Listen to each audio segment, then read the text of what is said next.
দর্শক আমন্ত্রণ আজকে চট্টগ্রামে শুরুতেই জানিয়ে দিব শিরোনামগুলো। বৈশাখীর আনন্দে ভাসছে পাহাড়ি জনপদ। বর্ষবরণ উপলক্ষে পার্বত্য জেলায় জল উৎসব অনুষ্ঠিত। ঐতিহ্যবাহী আয়োজনকে ঘিরে উচ্ছ্বাস উদ্দীপনা। সবাই এনজয় করে আর কি, এটা আসলে খুবই একটা মজার, যে এটা আমরা খুবই এনজয় করে। দেশে ফিরল মিয়ানমারে আটক থাকা ৫৫ বাংলাদেশি জেলে। বিজিবির মধ্যস্থতায় আজ তাদের ফিরিয়ে এনে হস্তান্তর করা হয় পরিবারের কাছে। চট্টগ্রামে ৬ দফা দাবিতে সড়ক মহাসড়কে পলিটেকনিক শিক্ষার্থীদের বিক্ষোভ। দীর্ঘ যানজটে ভোগান্তি, চালকদের সাথে বিক্ষোভকারীদের হাতাহাতি।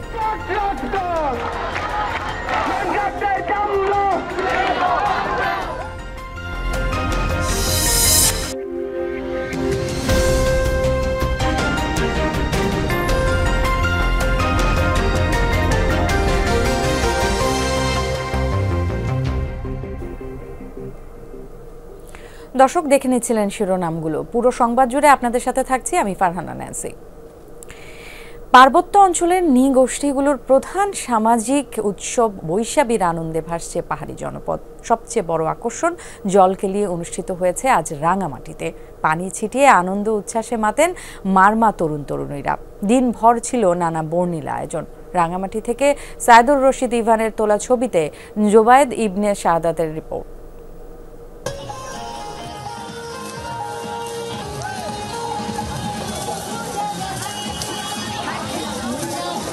মারমা জনগোষ্ঠীর বৃহৎ উৎসব সাংগ্রাইয়ের মূল আকর্ষণ এই জলকেলি। একে অপরকে পানি ছিটিয়ে নিজেদের পরিশুদ্ধ করে নতুন বছরকে বরণ করে নেন তারা।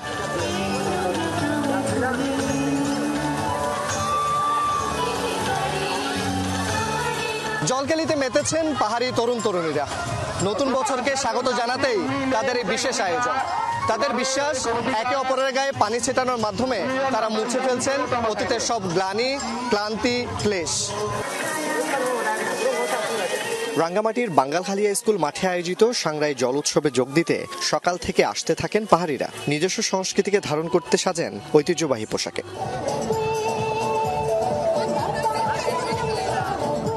নাচে গানে উৎসবটি পরিণত হয় প্রাণের মিলন মেলায়।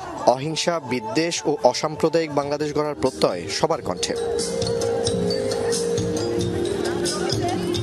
আমরা খুবই মজা এনজয় করতেছি এখানে, কারণ এটা এই একটা বছর জন্য আমরা অপেক্ষা করি। এখানে আপনার শুধু মারমা জাতি না, এখানে সকল জাতির মানুষ এখানে এসে অনেক আনন্দ করে। এখানে অনেক এনজয় হচ্ছে, মানে সকাল থেকে অনেক মানুষ দূর দূরান্ত থেকে আসতেছে, বন্ধু বান্ধবদের সাথে দেখা হচ্ছে, পানি ছিটানো হচ্ছে। আমরা পানি খেলা খেলে মৈত্রী বর্ষণ করা, তো যাতে নতুন বছরে সবাই একসাথে হয়ে পবিত্র একটা দিন শুরু করতে পারি।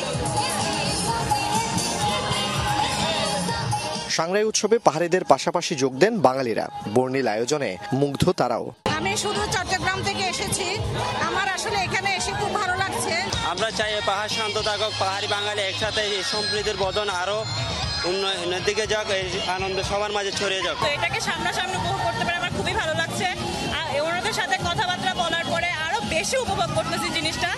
প্রায় ১০০ বছরের বেশি সময় ধরে পাহাড়ে অনুষ্ঠিত হয়ে আসছে এই সাংগ্রাই উৎসব। এবারের আয়োজক মারমা সংস্কৃতি সংস্থা। এই সাংগ্রাই হলো আমাদের একটা ঐতিহ্য। এই সাংগ্রাই হলো আমাদের নতুন বছরের একটা দিনকে আমরা বলি। এই পুরাতন বছরের সব গ্লানি মুছে দিয়ে নতুন বছরকে আলিঙ্গন করে এবং কি বলবো এই স্বাগত জানিয়ে এই সাংগ্রাই আমরা উদযাপন করি। বিকেলেও চলে নাচ, গান সহ মনোজ্ঞ সাংস্কৃতিক অনুষ্ঠান। জোবায়েদ ইবনে শাহাদাত, যমুনা নিউজ, রাঙ্গামাটি।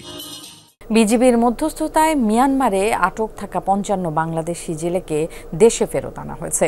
বেলা 12:30টায় টেকনাফ বন্দর দিয়ে দেশে প্রবেশ করেন আটককৃত জেলেরা। বিজিবি জানায়, বিভিন্ন সময় বঙ্গোপসাগরে মাছ ধরতে গিয়ে ভুলবশত বাংলাদেশ মিয়ানমার সীমান্তের শূন্য লাইন অতিক্রম করায় তাদের আটক করে আরাকান আর্মি। দীর্ঘদিন আরাকান আর্মির হেফাজতে থাকার পর বিজিবির মধ্যস্থতায় আজ তাদের দেশে ফিরিয়ে আনা হয়। এরপর তাদের পরিবারের কাছে হস্তান্তর করা হয়।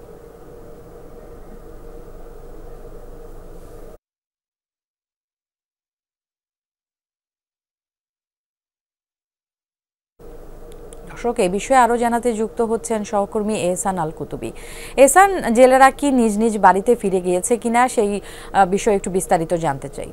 নেন্সি, তাদেরকে যখন ফিরিয়ে আনা হয় পরিবারের পক্ষ থেকে পরিবারের লোকজন কিন্তু ঘাটে উপস্থিত ছিলেন এবং তাদেরকে পরবর্তীতে কার্যক্রম শেষে তাদের যাচাই বাছাই শেষে তাদেরকে পরিবারের কাছে হস্তান্তর করা হয়। এবং একটি কথা বলতে চাই, সেটা হচ্ছে এখানে শুধু মাছ ধরতে গিয়ে জেলেরা আটক হয় সেটি নয়, এখানে আমরা দেখে আসছি একেবারে দীর্ঘদিন ধরে একটি চক্র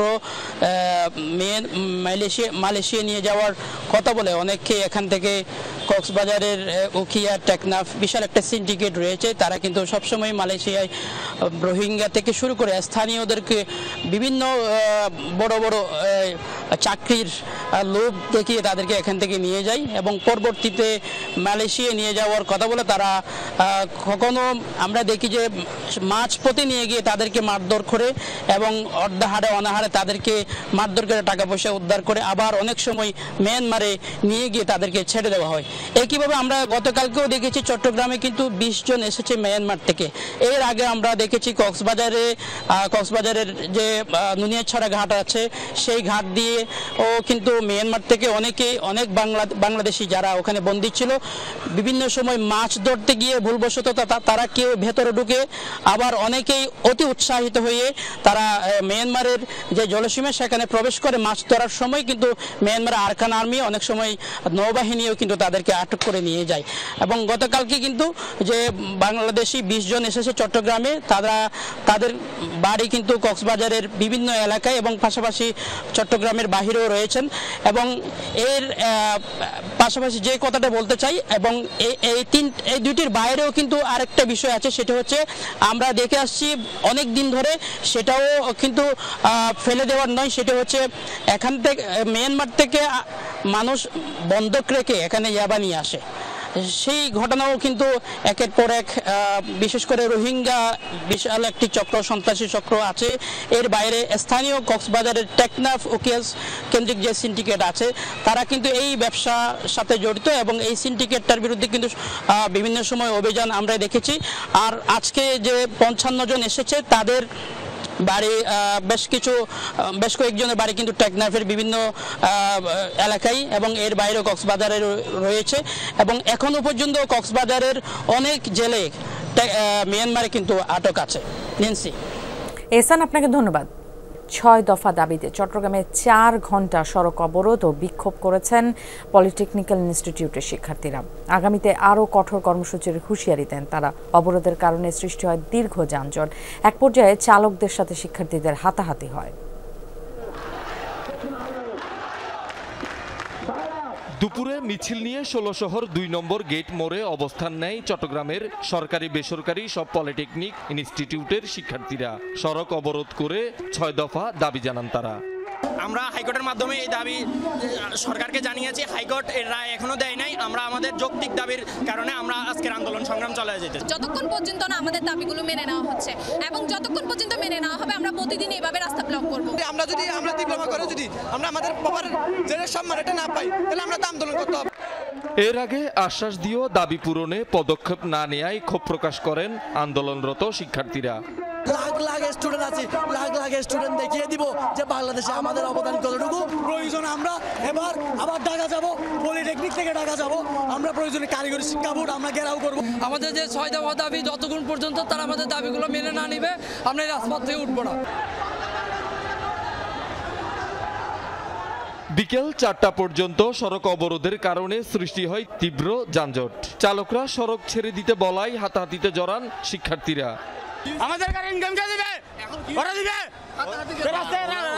রাস্তা ক্লিয়ার করতে ছাড়ার জন্য ওই জন্য যে গাড়ির যেই মন্ত্রণালয়ে ওদের আন্দোলন পূরণ করবে, ঠিক আছে, ওরা তার এখানে যে আন্দোলন করবে, ওরা সাধারণ পাবলিকের রাস্তা আটকে কেন আন্দোলন করে। শহীদুল সুমন, যমুনা নিউজ, চট্টগ্রাম। অন্নপূর্ণা যেন এক মৃত্যুকূপ। 5 মিনিটের বেশি চূড়ায় থাকতে পারেননি ডাক্তার বাবর আলী। প্রথম বাংলাদেশি হিসেবে অন্নপূর্ণা জয় করে চট্টগ্রামে ফিরে সংবাদ সম্মেলনে ভয়ঙ্কর অভিজ্ঞতার কথা জানান এই পর্বতারোহী। তুষারপাতের কারণে পড়েন বিপর্যয়ে। গেল 7 এপ্রিল বিশ্বের 10ম সর্বোচ্চ পর্বত অন্নপূর্ণা জয় করেন পর্বতারোহী ডাক্তার বাবর আলী। চট্টগ্রামে ফিরে ওলিয়স প্রসেস মিলনায়তনে সংবাদ সম্মেলনে জানান ভয়ঙ্কর অভিজ্ঞতার কথা।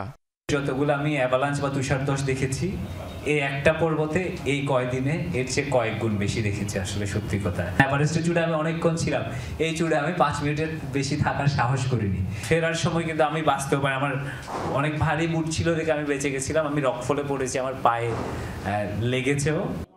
সমতলের দূষণ ও জলবায়ু পরিবর্তনের প্রভাবে এবং বেশি তুষারপাতের কারণে প্রতিটি পর্বত ঝুঁকিপূর্ণ বলে দাবি তার। এই মাউন্টেনটা আসলে in a sense that deadly. আমিও খুব কনসার্ন ছিলাম যে 2024 সালে এভারেস্ট ও লুৎসে সামিট করা এই পর্বতারোহী জানান তার পরবর্তী লক্ষ্য। প্রথম সর্বোচ্চ, চতুর্থ সর্বোচ্চ আর 10ম সর্বোচ্চ হলো, বাকি ধীরে ধীরে 11টা। আমি নেক্সট টার্গেট আমি বলবো মানাসলু, যদি আমি বলি 8th হাইয়েস্ট মাউন্টেন যেটা, এরপরে সেটা ক্লাইম্ব করার ইচ্ছে। শহীদুল সুমন, যমুনা নিউজ, চট্টগ্রাম। জমির নামজারিতে অতিরিক্ত অর্থ আদায়, ঘুষ, নিয়োগ ও বদলি বাণিজ্য সহ অনিয়ম দুর্নীতির অভিযোগে চট্টগ্রাম জেলা সাব রেজিস্ট্রার কার্যালয়ে অভিযান চালিয়েছে দুদক।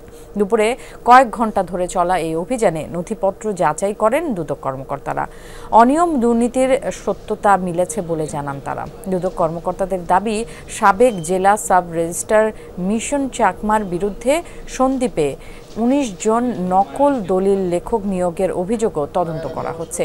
সাব রেজিস্ট্রি কার্যালয়ে ঘাটে ঘাটে টাকা দিতে হয় বলে অভিযোগ সেবা প্রার্থীদের।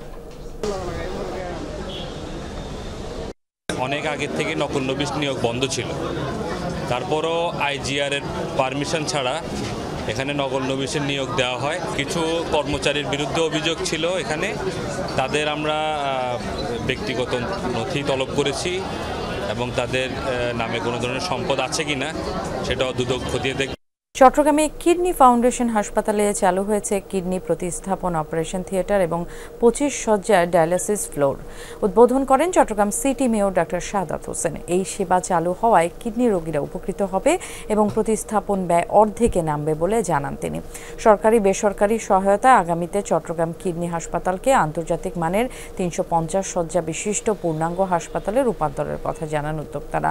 উদ্বোধনী অনুষ্ঠানেও 5টি ডায়ালিসিস যন্ত্র ও বেড প্রদানের প্রতিশ্রুতি দেন বেশ কয়েকজন।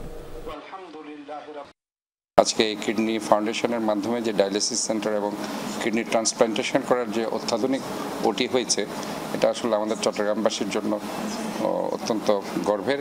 এক শিফটে 50 জনকে দিতে পারবো, তাহলে 3 শিফটে 150 জন আমরা রোগী এখানে সেবা দিতে পারবো। খাগড়াছড়িতে কালবৈশাখী ঝড়ে ক্ষতিগ্রস্ত পরিবারের মাঝে সহায়তা প্রদান করেছে সেনাবাহিনী। দুপুরে আলুটিলা পুনর্বাসন এলাকায় ক্ষতিগ্রস্ত ত্রিপুরাপাড়া পরিদর্শন করেন Khagrachari region commander brigadier general Sharif Mohammad Aman Hasan. বলেন, বাংলাদেশ সেনাবাহিনী সবসময় পাহাড়ে বিপদগ্রস্ত মানুষের পাশে ছিল এবং আগামীতেও থাকবে। পরে অর্ধশত পরিবারকে ঘরবাড়ি মেরামতের জন্য ঢেউটিন ও নগদ অর্থ প্রদান করা হয়। গত 14 এপ্রিল আকস্মিক ঝড়ে ক্ষতিগ্রস্ত হয় ত্রিপুরাপাড়ার 45টি ঘরবাড়ি। ঘরবাড়ি সব নষ্ট হয়ে গেছে, ঘূর্ণিঝড়েছে। এই বছরে আমরা বিশু পালন করতে পারতেছি না, এমন অবস্থা হয়ে গেছে। কালবৈশাখী ঝড়ে বজ্রপাত এবং শিলাবৃষ্টির কারণে খোলা আকাশের নিচে বসবাস সবার, তারা একেবারে নাই, সব ভাঙে চলে চল কিছু নাই, ঘর বেশ। প্রখ্যাত গীতিকার ও সুরকার সৈয়দ মহিউদ্দিনের প্রথম মৃত্যুবার্ষিকী উপলক্ষে স্মরণসভা অনুষ্ঠিত হয়েছে চট্টগ্রামে। জেলা শিল্পকলা একাডেমি মিলনায়তনে সামাজিক সাংস্কৃতিক সংগঠন খিরকি আয়োজিত এ সভায় বক্তারা চট্টগ্রামের সঙ্গীত জগতে তার অনন্য অবদানের কথা তুলে ধরেন। এ ধরনের গুণী ব্যক্তিত্বদের কারণে শিল্প সংস্কৃতি সমৃদ্ধ হয়েছে বলে মন্তব্য করেন তারা। সভায় সংগঠনের সভাপতি, সাধারণ সম্পাদক, সঙ্গীত শিল্পী, অভিনেতা ও সংগঠক সহ অনেকে আলোচনায় অংশ নেন। এই ছিল আজকে চট্টগ্রামে। এতক্ষণ আমাদের সাথে যারা ছিলেন সবাইকে ধন্যবাদ।